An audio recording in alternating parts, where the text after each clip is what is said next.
Muy bien, vamos a abrir la palabra de Dios. Estamos, como sabéis, llevando una serie sobre las 7 iglesias o las cartas a las 7 iglesias que el Señor Jesús escribió a través de Juan. Y llegamos a la penúltima de ellas. Este domingo tendremos esta penúltima, el próximo domingo la última de esta serie. Capítulo 3 del libro de Apocalipsis, el versículo 13. Apocalipsis 3, 13. Voy a buscar mis gafas, perdonadme.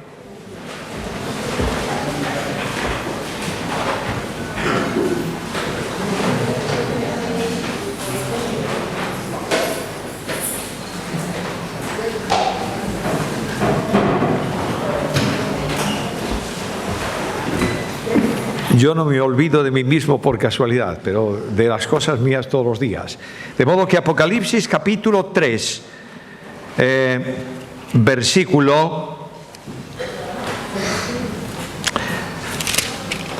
7.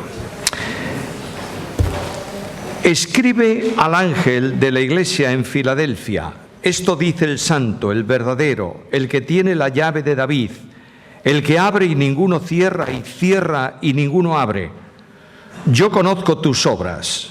He aquí he puesto delante de ti una puerta abierta, la cual nadie puede cerrar. Porque aunque tienes poca fuerza, has guardado mi palabra y no has negado mi nombre. He aquí yo entrego de la sinagoga de Satanás a los que se dicen ser judíos y no lo son, sino que mienten. He aquí yo haré que vengan y se postren a tus pies y reconozcan que yo te he amado. Por cuanto has guardado la palabra de mi paciencia, yo también te guardaré de la hora de la prueba que ha de venir sobre el mundo entero para probar a los que moran sobre la tierra. He aquí, yo vengo pronto. Retén lo que tienes para que ninguno tome tu corona. Al que venciere, yo lo haré columna en el templo de mi Dios y nunca más saldrá de allí. Y escribiré sobre él el nombre de mi Dios y el nombre de la ciudad de mi Dios, la nueva Jerusalén, la cual desciende del cielo de mi Dios, y mi nombre nuevo. El que tiene oído, oiga lo que el Espíritu dice a las iglesias. Padre nuestro, querido Dios, estamos en tu presencia y ante tu palabra. Y queremos rogarte que tu Espíritu la aplique a nuestra vida. Que seas tú el que hables por medio de ella. Y que cada uno de nosotros podamos recibir esta mañana la lección personal, individual y también la colectiva. No somos nosotros nada, pero tú eres todo. Tú eres el Rey de Reyes, el Señor de Señores, el glorioso Dios. Y tu pueblo en tu presencia dice ahora: habla, Señor, tu siervo oye. Gloria a tu nombre, por Cristo Jesús. Amén. Cuando leemos las cartas, sabéis que todas ellas tienen una misma estructura en cuanto a presentación. Está primeramente la Iglesia y el Señor.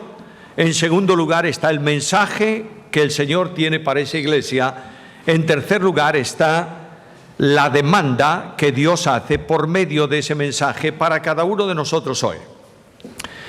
Cuando estudiamos este asunto, nos damos cuenta que el Señor escribe no a una iglesia determinada, sino a todas las iglesias, puesto que al final la invitación es personal para todos los creyentes. El que tiene oídos para oír, oiga.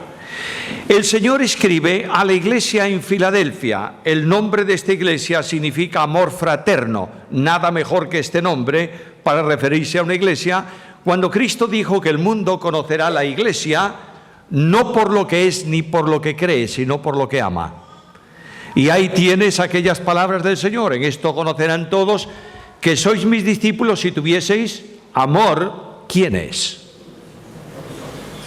Unos a los otros, no algunos, todos a todos.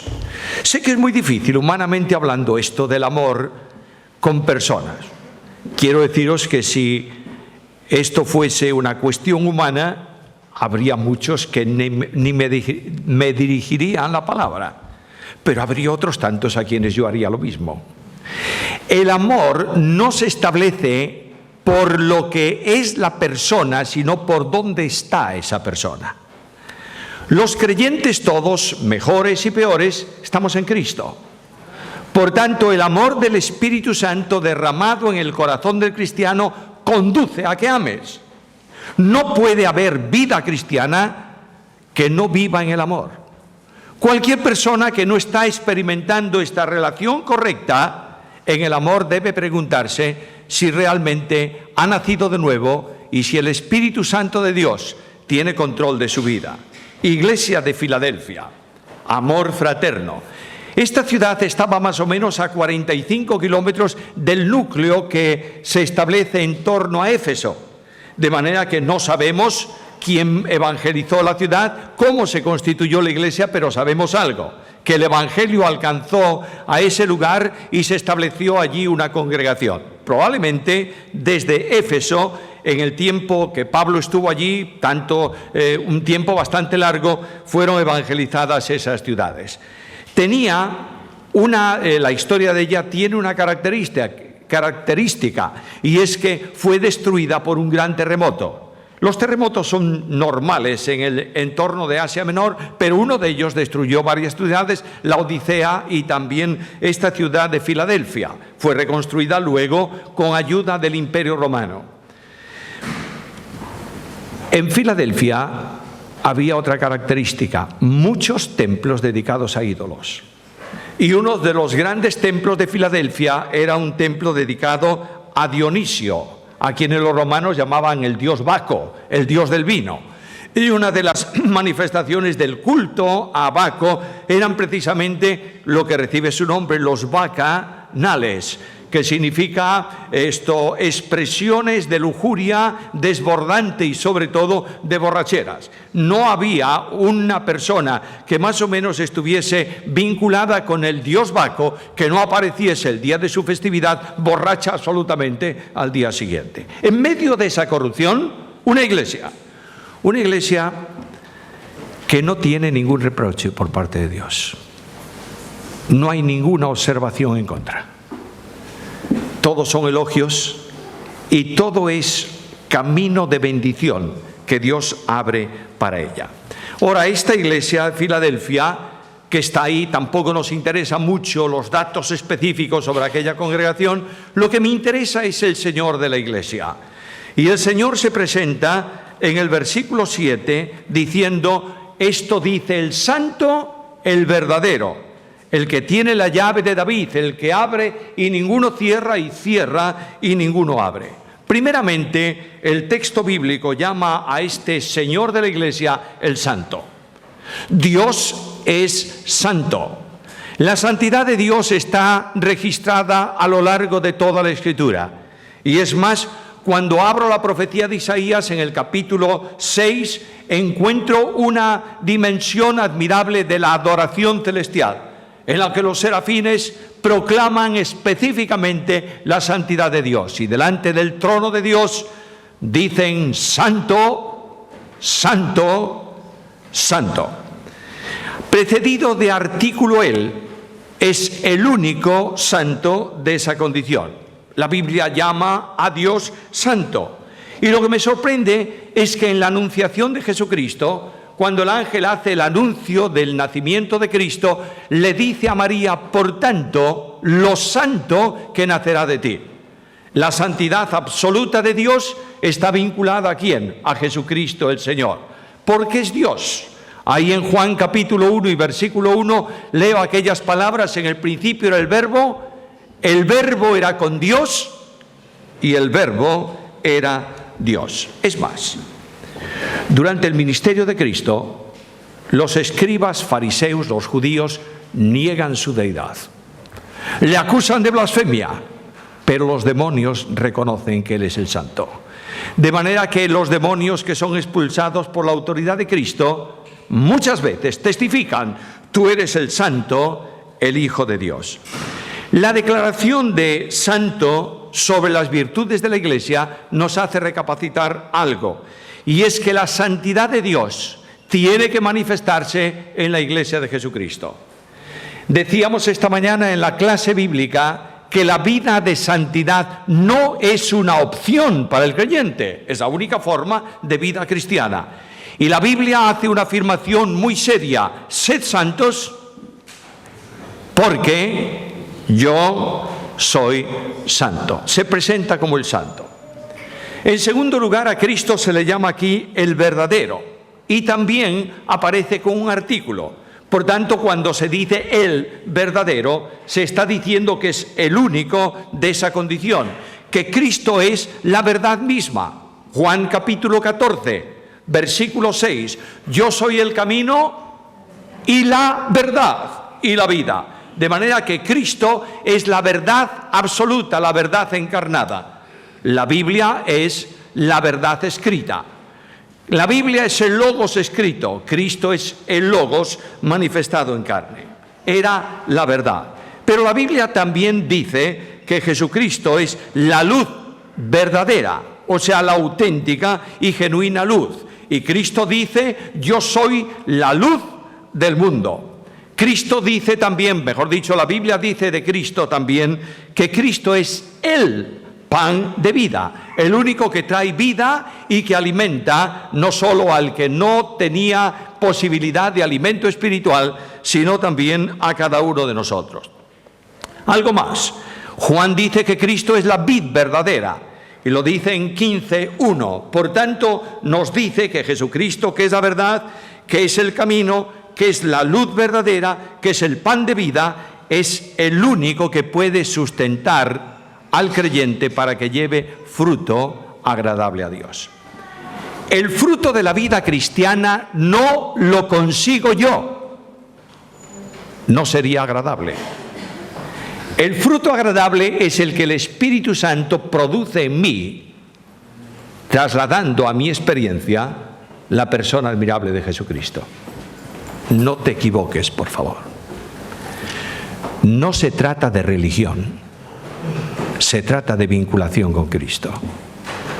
No se trata de hacer cosas en un esquema religioso que satisface tu propia experiencia personal. Se trata de caminar en las pisadas del Maestro y de vivir a Cristo reproduciendo a Cristo. Si tú quieres saber si tu vida cristiana funciona en esta dimensión, es muy simple, muy sencillo. Lo que haces habitualmente, ¿puedes dar gracias a Dios por ello? Imagínate que yo estoy hablando mal de mi esposa. Bueno, no lo hago nunca, Dios me libre de tal cosa. Pero imagínate que yo hablo mal de mi esposa. En ese momento yo puedo justificarlo. Es que ella es así, yo hablo así para ver si un día se avergüenza y cambia. Eso es muy sencillo, ¿verdad? Puedo decirle al Señor en oración, gracias porque estoy hablando mal de mi esposa. Cuando tú hablas mal de tu hermano, no glorificas a Dios.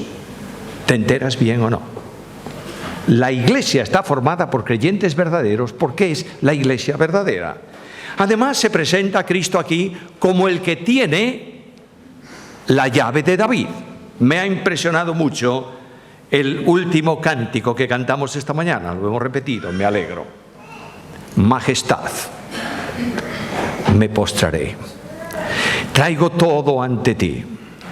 Él tiene el cetro de autoridad, es el Señor de cielos y tierra, el heredero del trono de David, el que tiene derecho a reinar. No solo porque Dios ha determinado que reine, sino porque Él tiene derecho al trono de David. Es el heredero legítimo de ese trono. Dios ha determinado que Él reine y dice el Salmo 2, yo he puesto mi rey sobre Sión, mi santo monte. Cristo es el cumplidor de la profecía de Isaías, en donde dice el profeta que Él reinará sobre las naciones. Ahora quiero que observes esto, nadie puede oponerse a su voluntad, porque su trono no está en la tierra, su trono está en el cielo, está sobre los cielos. El Cristo de la cruz, al resucitar, proclama la autoridad suya cuando dice, toda autoridad me es dada en el cielo y en la tierra. El apóstol Pablo habla de la autoridad de Jesucristo y dice el apóstol Pablo en aquel pasaje cristológico de Filipenses 2, 5 al 11, dice: recibió el nombre que es sobre todo nombre, para que en el nombre de Jesús se doble toda rodilla de los que están en el cielo, en la tierra y debajo de la tierra, y toda lengua confiese que Jesús es el Señor. Este Rey de Reyes dio las llaves del reino para predicar el Evangelio y que el reino se extienda. Este Rey de Reyes dio las llaves del reino para que se predicase primeramente a los judíos en Pentecostés. Y la iglesia naciente nace fundamentalmente con personas del pueblo de Israel. Déjame hacer un breve paréntesis aquí. Eso fue posible por la oración de Cristo en la cruz. El pueblo de Israel había cometido un homicidio voluntario para el que no hay sacrificio expiatorio. La ley no establecía ningún sacrificio expiatorio para el homicida voluntario. Y de pronto Cristo en la cruz dice: Padre, perdónalos, porque no saben, y convierte el pecado voluntario en pecado de ignorancia, que sí tiene redención. Y el Evangelio se predica, y 3.000 personas el primer día, y 5.000 personas más tarde reciben a Cristo, mayoritariamente de Israel. Pero cuando tú vas a la historia de Hechos, encuentras el Evangelio predicándose en la casa de Cornelio. Ya no son judíos, son gentiles. Porque Dios no vino a salvar a gente de un pueblo determinado. Dios vino a salvar al mundo. El Hijo de Dios vino para que todas las personas en el mundo tengan perdón, puedan tener perdón de pecados y vida eterna. De manera que se presenta Cristo frente a la iglesia como el Señor Santo, como el Dios verdadero y como el que tiene la llave de autoridad. ¿Sabes lo que trae esto como consecuencia? Que si tú reconoces que Jesucristo es el Rey de Reyes y Señor de Señores, la iglesia tiene que reconocer el señorío de Cristo. No hay autoridades humanas en la iglesia, solo hay autoridades divinas. La palabra, única norma de fe y conducta; Cristo, el único Señor, cabeza de la iglesia; el Espíritu Santo, el vicario de Cristo en la tierra. El resto de los líderes de la iglesia ejercen autoridad cuando aplican la palabra. ¿Entendéis esto? Cuando la iglesia camina en la senda de Cristo, la iglesia tiene poder, no por lo que es la iglesia, sino porque Cristo le confiere su poder personal. Y hemos visto al Señor. Miremos el mensaje. Cristo se acerca a la iglesia, versículo 8, con una palabra de atención. Nuestra versión la traduce: he aquí. Ahora ese he aquí es una expresión que literalmente significa mira, atiende, presta atención. De modo que el Señor viene y le dice: mira. ¿A quién? A la iglesia. Y le dice: mira lo que a lo mejor tú no miras o tú no descubres. Mira, he puesto una puerta abierta delante de ti. Claro, yo me pregunto inmediatamente: ¿qué puerta abierta es esta? No lo dice el versículo. Pero Dios ha puesto puertas abiertas que nadie puede cerrar. Puede ser que un día la persecución lleve la Iglesia Unida de Vigo a la cárcel. Pudiera ser que un día no tuviésemos lugar para congregarnos, pero nadie puede cerrar la puerta de la comunión con Dios. Cristo abrió esa puerta, mediante cuya acción yo tengo comunión con el Padre. Cristo me ha llevado con Él y me ha sentado en los lugares celestiales con Cristo. ¿Quién podrá impedir la comunión de la iglesia, de los creyentes con Dios? En segundo lugar, Cristo ha abierto la puerta de la oración. Ejemplo suyo, Cristo fue un hombre de oración. La oración es vital en la vida del creyente. Cuando nosotros oramos, Satanás pierde victoria en nuestra vida. Cuando nosotros oramos, Dios bendice la vida personal del que ora y de aquellos por quienes oramos. Hermanos míos amados, en cierta ocasión yo tenía un problema muy serio de ministerio y alguien me dio un consejo único, no lo había oído antes. Tenía unos cuantos que estaban en contra de mí, decían cosas todos los días, una amargura de espíritu, y alguien me dijo: ora por ellos. ¿Cómo? Ora por ellos. Cuando tú oras por alguien que no te simpatiza, comienzas a sentir simpatía en tu corazón por él. Necesitamos orar, la puerta de la oración. Dios ha abierto la puerta del compromiso de vida. ¿Cuál es el compromiso de vida cristiana? ¿Ser religiosos? No, Señor. Ser edificantes y amarnos entrañablemente. El apóstol Pablo dice que las conversaciones nuestras tienen que ser destinadas, orientadas ¿a qué? A dar sal, a dar calidad a aquel que las escucha. No es posible otra forma de vida cristiana más que esta, que es la que realmente edifica. Un consejo sano, una aproximación de la palabra, una palabra de aliento, un abrazo de estímulo, es lo que la Iglesia puede hacer atravesando por la puerta del amor, del compromiso de vida, de la edificación. Quiero decirte que Dios ha abierto la puerta de la evangelización. ¿Lo crees o no?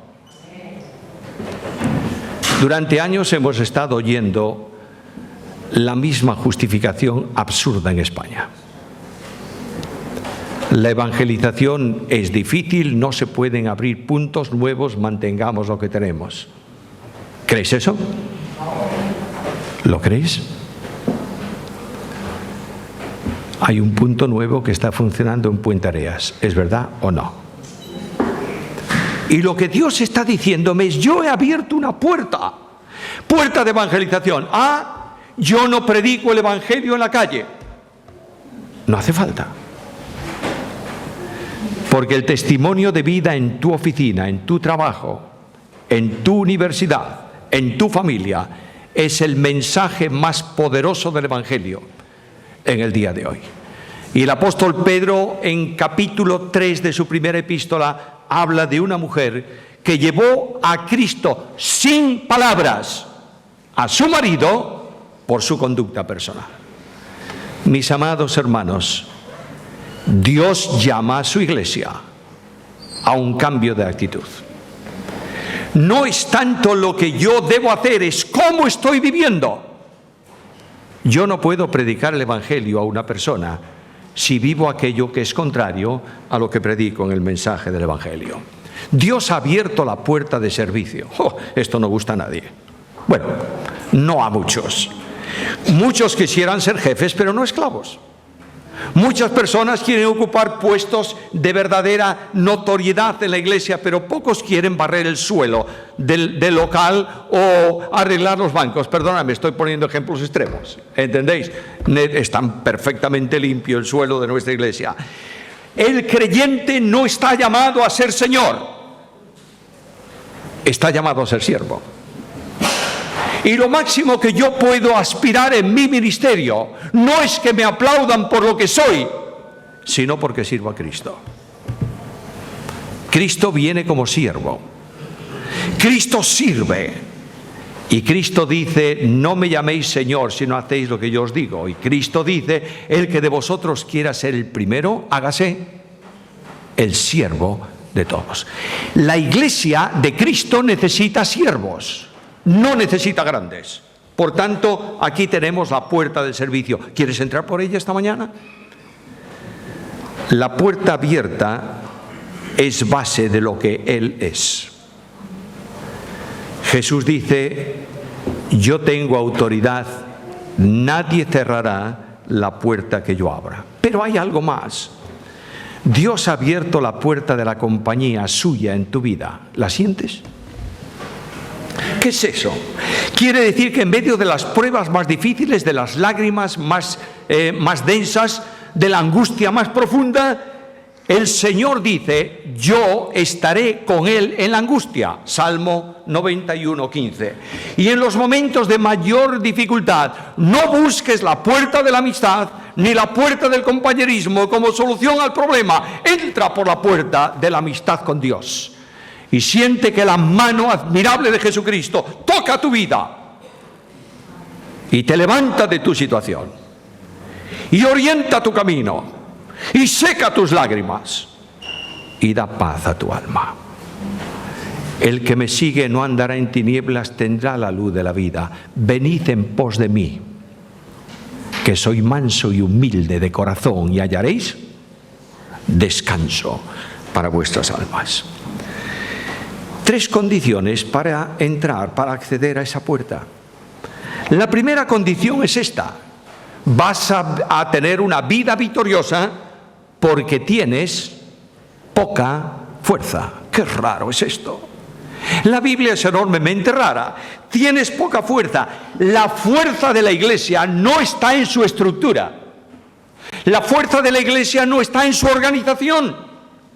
La fuerza de la Iglesia no está en que tenga los pastores más aplaudidos de la nación. La fuerza de la Iglesia está en el Espíritu Santo. Y cuando voy a la profecía de Zacarías 4:6, tengo aquellas palabras que me dicen: no es con ejército ni con espada o con fuerza, sino con mi espíritu, dice el Señor. Quiero recordarte que las debilidades humanas generan la fuerza de Dios. Y el apóstol Pablo dice: me doy cuenta que cuando soy débil, entonces soy poderoso. ¿Pablo tiene problemas? Muchos. ¿Tiene dificultades humanas? También. ¿Tiene un carácter muy bondadoso? A veces. Y el apóstol Pablo dice: tengo un aguijón en mi carne que me abofetea, y le pido al Señor: sácalo de mí. ¿Qué le dice el Señor? Bástate mi gracia, porque mi potencia se fortalece en la debilidad. Oh, hermanos amados, yo oro al Señor que a esta iglesia le dé poca fuerza espiritual. Que el grupo de alabanza el domingo por la mañana no esté satisfecho de sus instrumentos y de su cántico. Que las escuelas dominicales, la escuela bíblica, no esté contenta con sus profesores y diga: qué programa excelente tenemos. Quiero que cada uno de nosotros vengamos a la presencia de Dios con las manos vacías y digamos al Señor: solo tú puedes hacer tu obra, Señor. Y te doy gracias porque yo puedo ser instrumento en tu mano. Lléname de ti. Segunda condición: has guardado mi palabra. Ahora, para guardar la palabra, ¿qué es lo que hay que hacer? Bueno, ser obediente. Sí, todo eso está muy bien. Conocer la palabra, ¿o no? Y para conocer la palabra, ¿qué hay que hacer? Leer la palabra. Y para que la iglesia conozca la palabra, ¿qué hay que hacer? Predicar la palabra. Por tanto, una iglesia poderosa, victoriosa, es la que está descansando solo en lo que la palabra dice, no en lo que tú quieres que diga, sino en lo que ella realmente dice.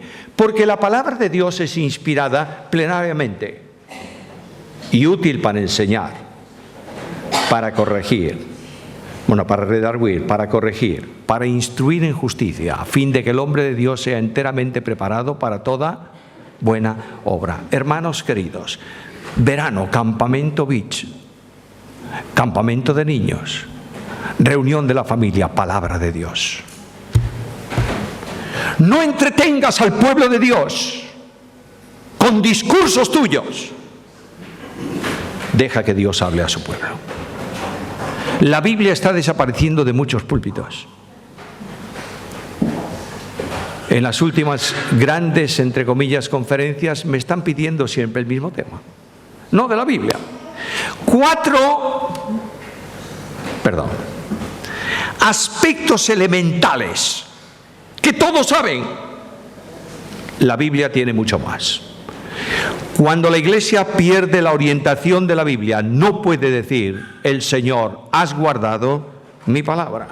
Tercera condición: no has negado mi nombre. ¿Qué significa esto? Significa que la iglesia reconoce el señorío de Cristo.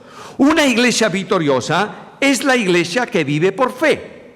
La fe no solamente es para justificación, la fe es para santificación. Y el apóstol dice, con Cristo estoy juntamente crucificado, ya no vivo yo, vive Cristo en mí. Y lo que ahora vivo en la carne, ¿lo vivo en qué?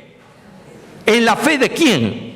Del Hijo de Dios, el cual me amó y se entregó a sí mismo por mí. Hermanos queridos, la Iglesia tiene que vivir en fe porque el camino de la Iglesia es un camino de fe. La Iglesia tiene que vivir en fe porque las promesas de Dios son para ser recibidas por fe. La Iglesia tiene que vivir en fe porque es la dependencia del que tiene poder en el cielo y en la tierra. El creyente que es auténticamente vencedor lo es en Cristo. Fuera de Cristo no hay victoria. Por tanto, la Iglesia necesita una experiencia de relación por fe. Es una actuación personal la que Dios describe aquí en el pasaje que leímos contra los que afrentan y persiguen a los cristianos. Mira el versículo 9 y vamos a terminar. He aquí yo entrego de la sinagoga de Satanás a los que se dicen ser judíos y no lo son, sino que mienten. He aquí yo haré que vengan y se postren a tus pies y reconozcan que yo te he amado. Parece que la Iglesia recibe honores. Bueno, Pablo dice en la carta a los Romanos en el capítulo 16, el Señor aplastará pronto ¿a quién? A Satanás debajo de vuestros pies. No es la Iglesia la que vence, es simplemente que Dios trae a la presencia de los creyentes la gran victoria de Jesús. Es necesario una Iglesia victoriosa y la victoria no está en nosotros, está en el Señor. Dice algo más, protección en medio de la prueba.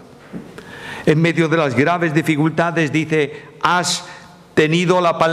no has olvidado la palabra de mi paciencia. Es decir, la paciencia es aquella disposición de ánimo no para sufrir estoicamente una prueba, sino para descansar en la prueba en el Señor. Aquí tenemos la gran victoria de la Iglesia. La hora de la prueba viene sobre el mundo. Está hablando de un tiempo en que Cristo el Señor va a traer juicio sobre las naciones para juzgar el pecado del mundo. Pero la Iglesia no pasará por esa situación. Porque en el versículo 11 hace referencia a la venida del Señor. ¿La estás esperando? ¿Sí o no? Si estuviésemos todos, yo el primero, esperando la venida del Señor hoy por la tarde, ¿cómo sería mi vida hoy por la mañana? Si yo estuviera seguro de que el Señor viene mañana por la mañana, creo que correría rápidamente a muchos hermanos de la iglesia y de otros lugares a decirle, discúlpame por lo que hice, no quiero que el Señor me encuentre enfadado contigo.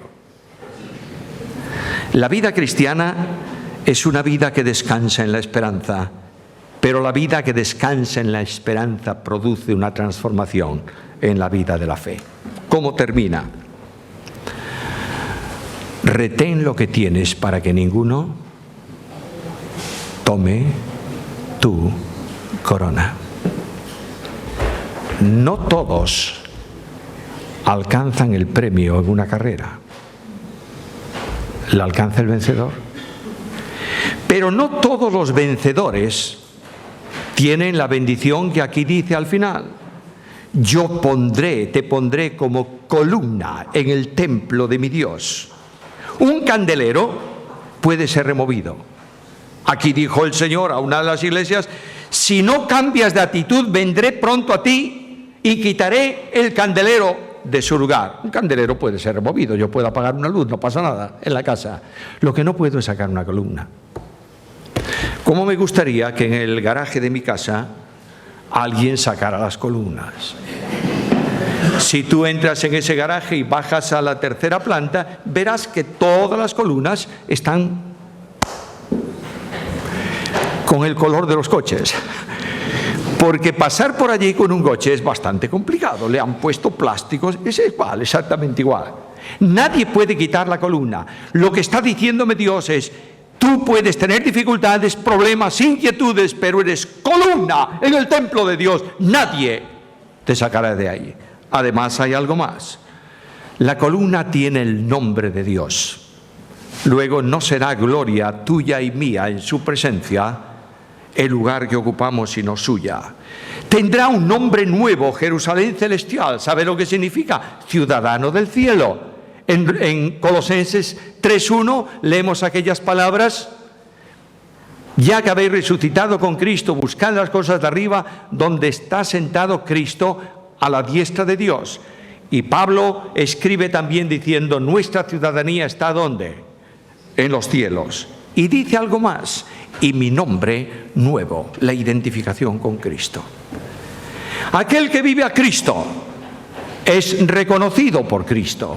Y esta es la experiencia final que yo deseo para mi vida y para la vuestra. Yo quisiera terminar mi andadura en el ministerio con las palabras de Pablo: he acabado la carrera, he guardado la fe. ¿Cómo me gustaría, no para gloria mía, sino del Señor, que alguien en mi sepultura escribiera: recibió a Cristo, sirvió a Cristo, descansa en Cristo?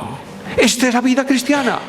La vida cristiana no es logros que tú puedes alcanzar, es gloria para aquel que te alcanzó a ti y ha perdonado tus pecados y te ha dado vida eterna y te ha colocado en la senda de gloria y te ha hecho esperar en esperanza, que es Cristo mismo en tu vida. Que nadie quite tu corona. Creo que no hace falta ilustrar esto al final, ¿verdad? Deportistas de élite en el mundo de hoy que asombraron el mundo, medallas de oro, y de pronto lees: le ha sido retirado el título por dopaje. No es correr de cualquier manera, es correr conforme a Cristo. No es que tú te hagas un aspecto de vida cristiana, es que vivas conforme a la voluntad de Dios. Y el Señor me dice esta mañana: el que tiene oídos para oír, oiga. A Él sea la gloria y a nosotros sus bendiciones por Cristo Jesús. Yo quisiera romper hoy el sistema habitual de terminar con una oración. Quiero que oremos todos juntos. Y vamos a hacerlo cantando una vez sola, sin repeticiones: Majestad. Viene el grupo de alabanza rápidamente y vamos a cantar ese magnífico coro